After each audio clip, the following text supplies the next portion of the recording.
Hey guys, this is Kevin Estela with JoelLambert.com. This week, addressing water kits and canteens. A friend of mine recently asked me to go over this topic, so Wade, this one's for you. I always make it a point to have a water carrier on me. I always make it a point to have a metal canteen on me, and I always make it a point that that canteen and water kit also has some additional survival equipment in it. If you think about it, we tend to build our kits around where we are the most. We might have pocket gear because we hopefully are walking around with pants on. We definitely have a kit in our car because we're going to be driving to and from work. We have a kit possibly in the office. We have a kit in our home. So it makes sense that you're going to build your kit around something that you use often, something that you focus on. And for me, that's water. Now, like my good friend Marty Simon, who originally gave me this idea, I drink a lot of water in the outdoors. So there are a few things that I want to keep on me that will ensure that I can constantly drink water if I find it, and that once I find it, I'll be able to treat it and then consume it. So the first thing I'm going to say about water and how you should carry it is invest in a quality carrier. Now, winter's coming up, so you might want to go this route, something that's going to insulate your water bottle.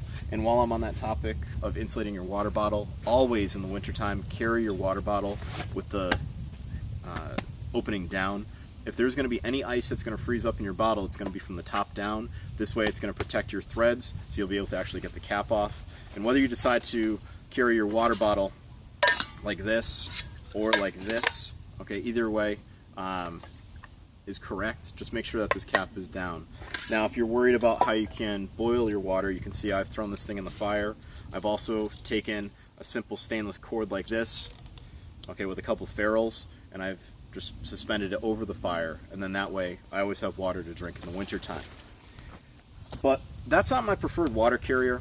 For years I carried this one by Kafaru, and the nice thing about this one is it has extra room where I can carry water purification tablets, a spoon so I don't have to eat with my grubby fingers, and plenty of room for my coffee, because God knows I am an irritable SOB in the morning if I don't have my coffee.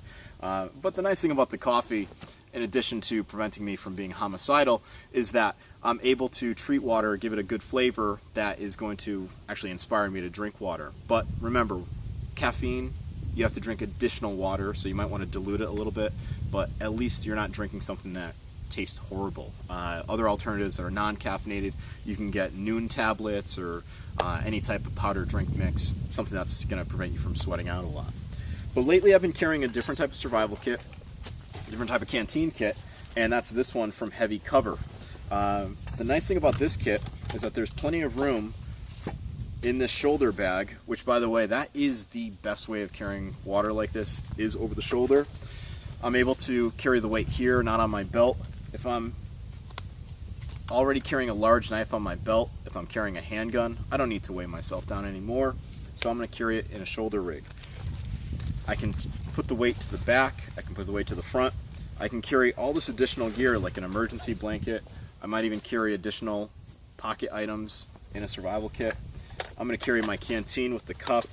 The nice thing about this canteen is it actually comes with a lid for the cup, so I can increase my ability to boil. That goes in there too. I've got all this room for emergency essentials. Okay, I've got my whistle, flagger's tape, and my signal mirror that goes in there. I've got all this stuff here, which includes first aid gear and bandages, you know, trauma and first aid stuff, additional fire starters. All that will fit inside this kit, and I'm able to carry that with me at all times. The nice thing about carrying it this way is that since I do obsess about water, I know when I reach for my canteen, I'm never going to walk away from my camp without the basic gear inside. So you've got a few considerations when it comes to water. Just make sure that you carry something that, number one, you can collect water with, number two, you can carry it with, number three, that you're able to treat it with, okay? And make sure that you are constantly drinking water. I know that the winter's coming and you're probably going to say, well, I don't want to drink as much water because my throat's sore or whatever. You have to force that water down somehow, or else you're going to have a really rough go at it. So until next time, guys, stay safe. If you have any questions, feel free to reach out to me at kevinestela.com, on Facebook at Estela Wilderness Education, Twitter and Instagram at Estela Wild Ed, and of course you can always reach me through Joel Lambert's website, www.joellambert.com. So like I said, till next time, guys, stay safe, and I'll be seeing you around.